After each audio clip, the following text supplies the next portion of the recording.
Hey, this is Tom, Junkie XL, studio time with Junkie XL.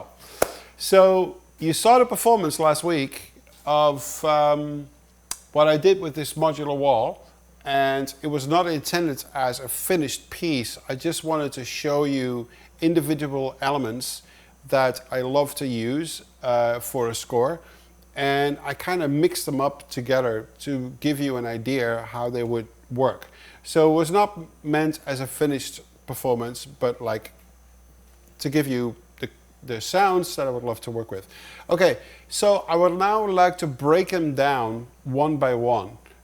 So first let's bring up one of the bass lines that is an important part. And I'm not going to put the volume too loud so I can still talk through it.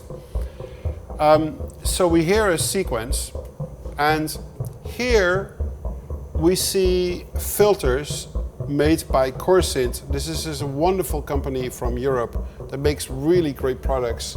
And if I pull the filters up,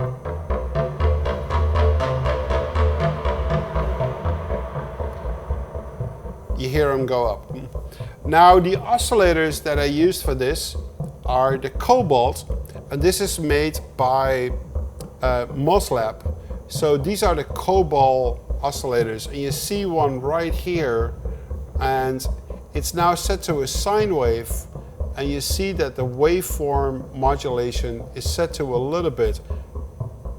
I can set it higher, and it basically switches between sine, somewhat saw, somewhat pulse, pulse, smaller pulse, and a super small pulse.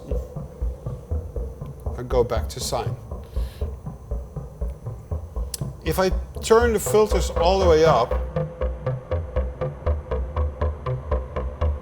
I'm going to turn the volume down a little bit more.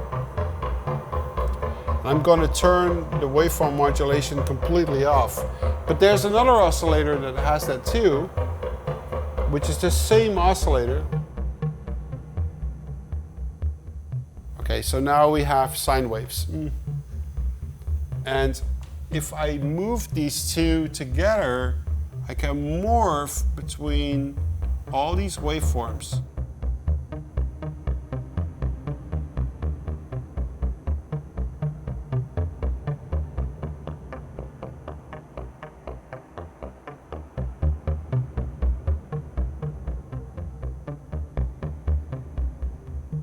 And we're back to sine.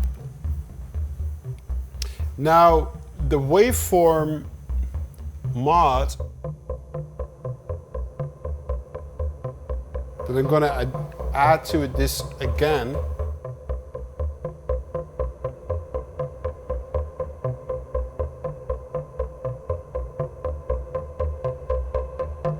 comes from an oscillator.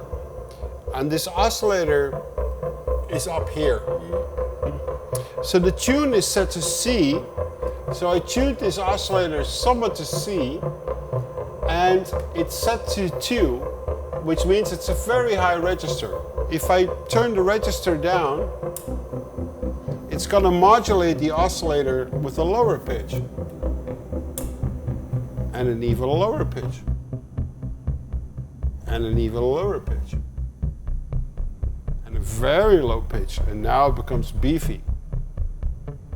And now I'm going to turn it off. So at this point, we're now hearing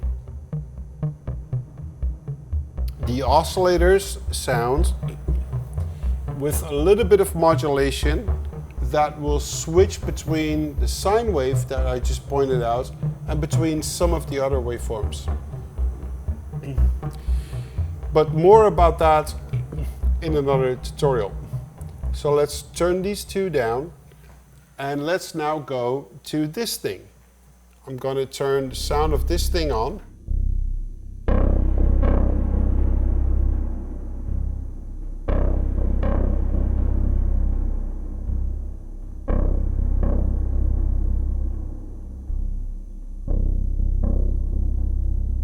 Okay, so let's go to the sequencer that triggers that envelope. So let's go over here And we see the top sequencer here. This is a moon trigger sequencer. And we see exactly where it follows. Bum, bum, bum, bum, bum, bum, bum, bum. So it follows exactly the lights that we see here. So the trigger sequencer then goes to an ADSR. And the ADSR will give it a shape how you can deal with that. And the ADSR that I use, you have to look through the cables really carefully. Is another Chords ADSR, and we see it right here, and I can make it really short. So it's not really doing anything.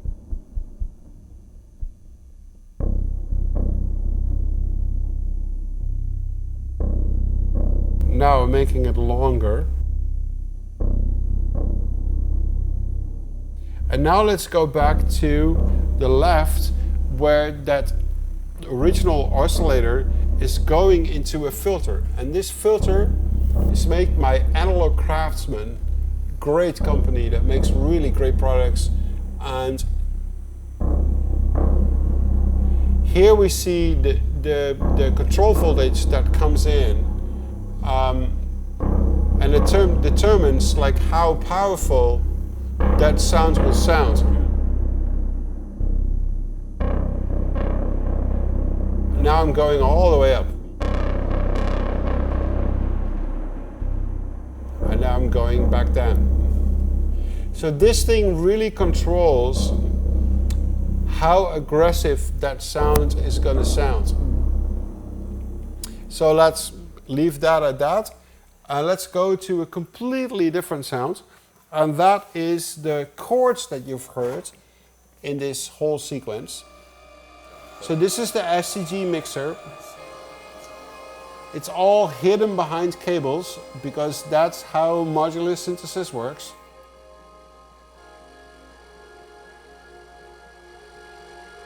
So I'm just going to turn up the volume.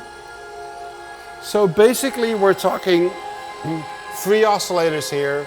1, 2, and 3.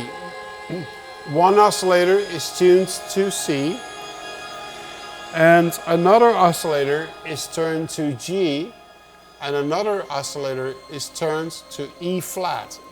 So it's a perfect minor chord. So I've selected the pulse wave for all these 3 oscillators, and I'm actually modulating the pulse width with the input right here. Pulse width. And this thing. And this thing. So this all comes right here.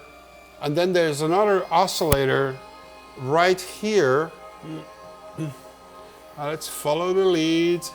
And the lead is going to take us all the way up to here, which is it's an oscillator that is set to a very slow speed. As you can see, I can speed it up so you can see it more clearly, and it goes on and off and on and off.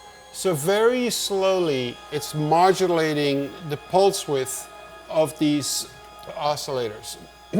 Now the mix of these oscillators come back to this STG mixer that I have right here, and I'm going to turn the volume a little up like this. And you're wondering, where do the chords come from? Why is it changing chords? Well, let's go to the right of this modular system. And let's look at this module here. This is actually a sequencer where you have different notes that you can program. So you could set it to a 24-track sequencer. You could set it to a 16-track sequencer or a 12-track sequencer. But you could also say, okay, let's make it a 3-track sequencer that works at the same time. So now I can actually program chords. So there's 1, 2, 3 buttons here, 1, 2, 3 buttons there, 1, 2, 3 buttons there. And for every chord, I program my CV information that goes to the different oscillators, and therefore I can program chords. And this is all triggered by a clock. And the clock is set to like a certain length and a certain extent. I'll get to it in that later. Well, actually earlier, in an earlier video. But this module actually makes it possible to play chords because it's set to a really low speed and it's actually going like this.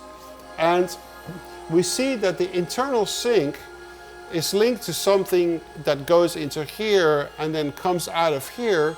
So you see that while the other sequencers are changing way faster, this one is actually changing one time every 32 steps. So every time when this light hits up, the chord changes because the output of this thing, again by Moon, a trigger sequencer, is going straight to that module, and every time when that thing hits, it will shift to the next chord, and that allows me to program different chords for a different sequence. So let's just switch this thing off. Let's go to another sequence that's very important, which is the minor chord sequence that constantly comes up. I'm just going to switch it on a little bit. And again, we're talking about these three oscillators up here, right here, that are tuned to C, to G, and to E flat. So you're hearing already a hum that sounds like an E minor chord, a C minor chord, sorry, correct me. And if I turn up the filter, this is a Moon filter, so I'm just filtering it up.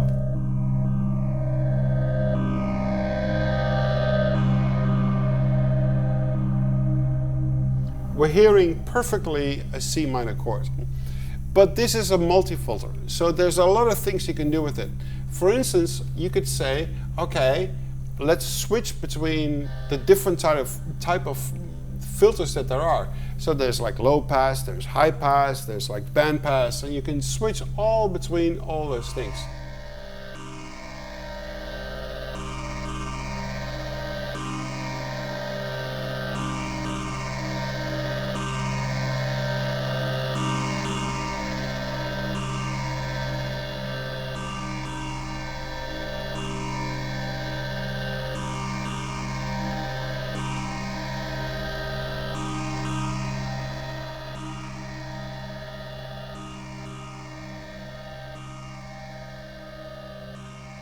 Now, for instance, do you hear there's a rhythm to it? Down, down, down. That's another thing that I programmed in one of my sequencers, and it's being sent to an ADSR module right here. So if we want to make it shorter, we can easily make it shorter.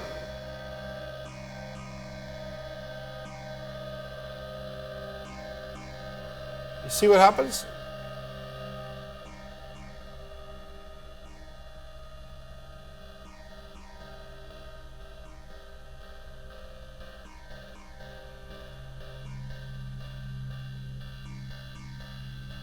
Boom, it becomes really short. I'm going to make it long again.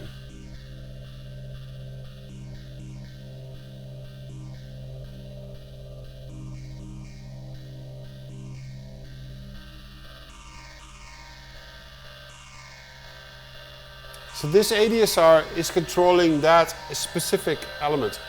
Then there's another thing that I did, is that I threw everything through this whole sound, I threw it through a phaser. So let's make the phasing minimal.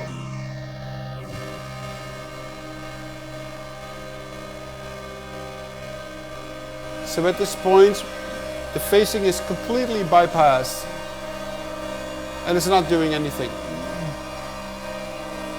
And this is the type of filter that would be very much Jean-Michel Jarre, Vangelis, very 70s, early 80s. So let's make it back up and let's make it working again.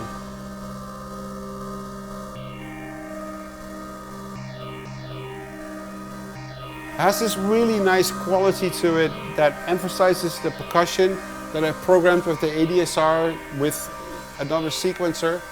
And I can control it with this button right here, mode modulation.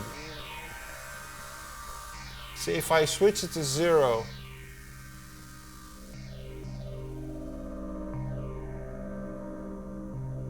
barely anything is going to happen. Okay, so let's take this sound off. So there's another sound happening in this sequence which is based on the same oscillators, and that's just a one ping that goes to the second filter here, also by Moon. So I'm just going to turn it up.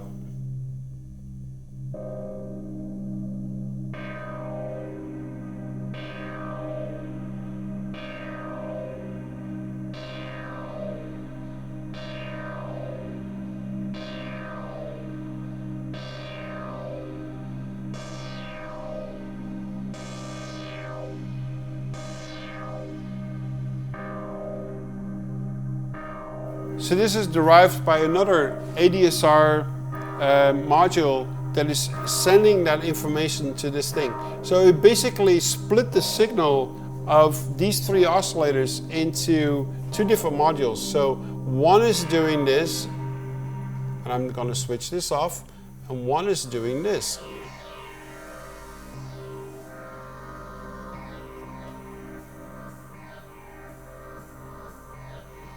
So the signal is the same, and I split it, and it went to two different filters.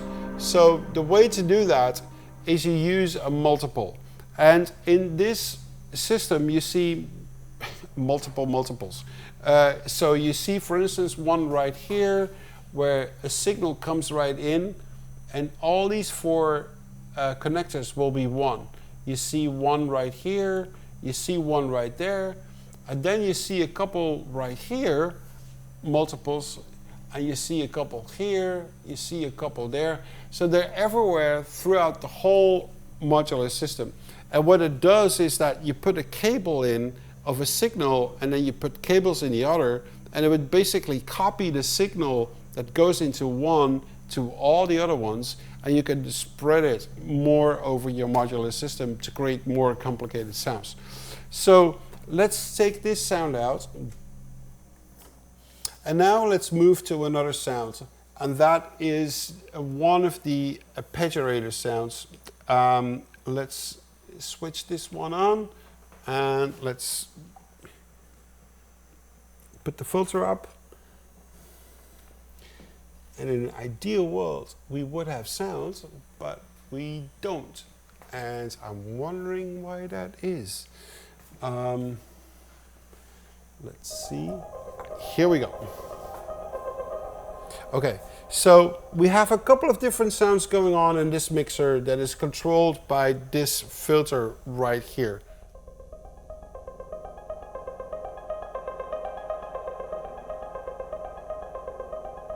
So this is controlled by another Moon sequencer. It's the second sequencer right here, where you can turn the knobs and they turn into different notes, if that's what you want. So here I have a filter, also made by Moon.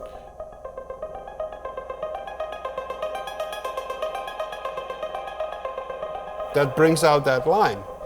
But in this same mixer that is being controlled by the sequencer, I have different lines. I also have a line that goes, for instance, to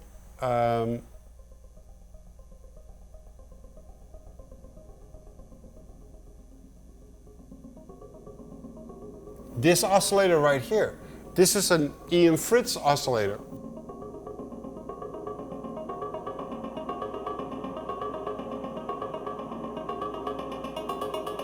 So these are two oscillators at the same time, and you have the capacity to modulate the sounds with one another. You have the capacity to ring modulate the sounds with one another.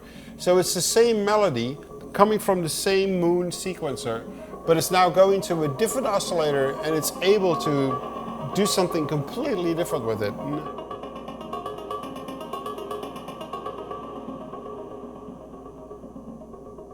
And it sounds quite different. So let me turn that channel back off. And then I have another oscillator set up that is reacting to the same trigger info. We already did that one. Let's go back to one up there, which is just one note. And this note actually comes from one of the oscillators back here, which is a synthesizer.com oscillator, which is tuned to the very high C, and that goes into that same mixer, and it's controlled by the same filter, so you can make it very bright if you wanted to. Okay, so the first channel in this same sound is a sound that is somewhat similar to one of the other sounds that I'm going to show you in a second, and it has that riff in it. But it's done with wave shaping and it's done with modulation. But we get into that like in another episode.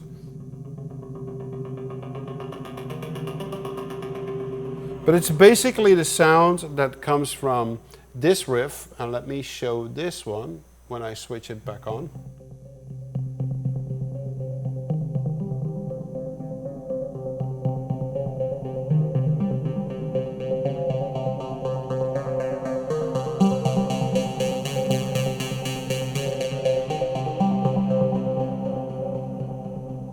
Okay, so this sound goes through very different processes of processing. So first off, it's just an oscillator that creates a saw wave. And then it goes to one of these 914s where it basically gets a really frequency shift. So these are modules that are actually modeled from originally Moog, and they basically are resonators. So you can really process like certain frequencies like really well, and other ones are still like somewhat left in the dark. And then through a patch panel, I bring it to one of my delays here, which are the Moog pedals. This is the Moogerfooger delay. It's going through this. These are all hooked up through a patch panel, and the patch panel is like right here. So I know what my input is and what my output is, input and output for a different sound.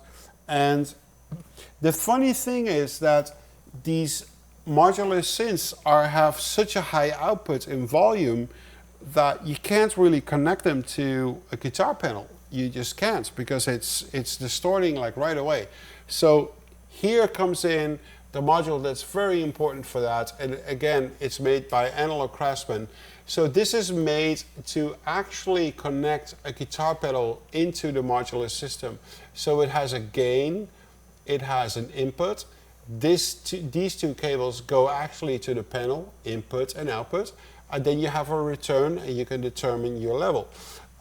So this makes it possible to use guitar pedals in your modular system.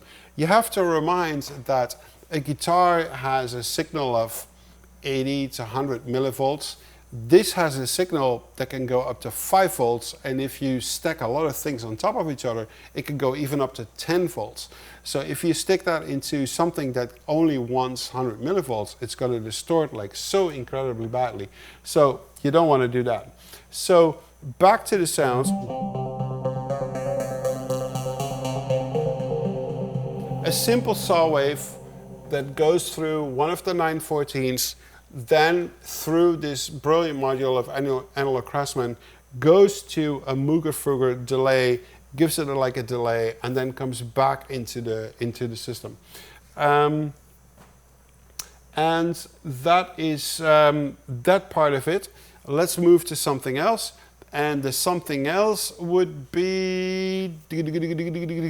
I'm trying to recollect my brain. This we covered, this we covered, this we covered, this we covered. I think we covered pretty much a lot of it. Not everything. I remember. This is what we didn't cover. Okay, so this is this sound, which is not happening at this point. That's interesting. So maybe I should move up this fader here. There we go.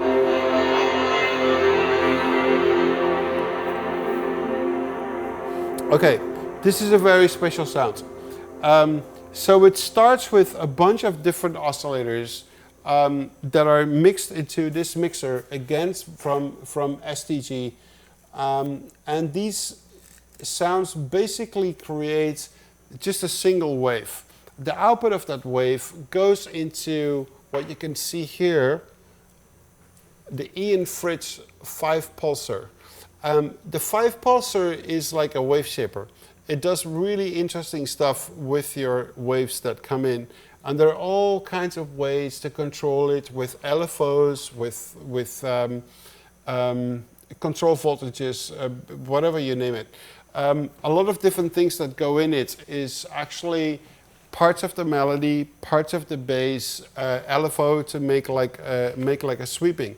And then the interesting part, it goes to this module right here, which is called the granular audio processor.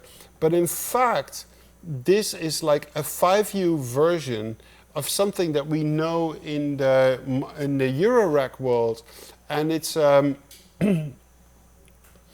it's a module that has been reprogrammed for the 5U world. So it's completely resoldered with different voltage and everything, and you can completely now control it in the 5U world, while in fact it is a Eurorack module. It goes through a Moon filter before it goes into that module, and it's really creating really nice sounds. It's a granular delay, and it's a filter, it's a reverb, and also it can freeze sounds. So now, if I would go completely dry, you would hear the sound, how it is completely dry.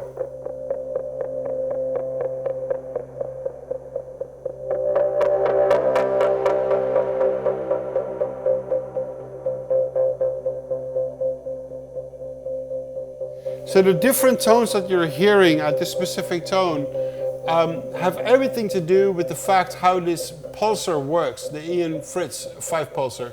Like if you change the settings, it turns into like something completely different.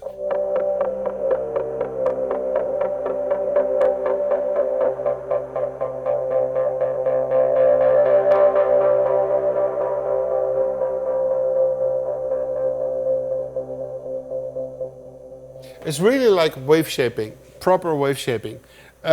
So with all the controls that go in it, it goes into the filter, then it goes to that thing, and then you can do really interesting processing. So this is all the way dry. This is all the way wet. So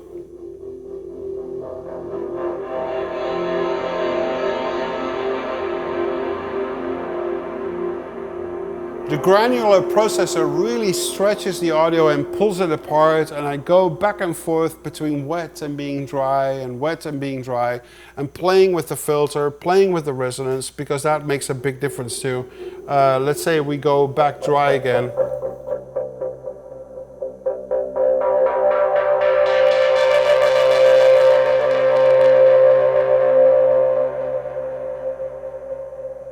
Also, obviously, there's another part of the sequencing that's driving that melody. And if I didn't emphasize it well enough, let's just move over here and talk a little bit about the sequencers that we use. So here's the Moon sequencer. The top part actually does the bass line that we covered right in the beginning. This one covers the melody part at a certain point in our tutorial. This one goes back and forth between just 2 notes. This one goes to 16th notes, and that's how I programmed the really fast melody. This one I'm actually not using. It's syncing, but it's not being used. Here we see the chord sequencer that goes super half double half speed. So it follows like whatever is going on with the other sequencers. And this sequencer I'm not using either. And this is like a roughly explanation of what made this tutorial. In other tutorials we're going really specific about what modules do what and why they're doing what they do. And if you see this for the first time, there's modular synthesis for beginners and a modular synthesis for medium experts, and I would say this is more an expert thing. And send me questions if you have any about this patch, and I would love to answer them to you. So this is the end of this tutorial, and I hope to see you on the next one.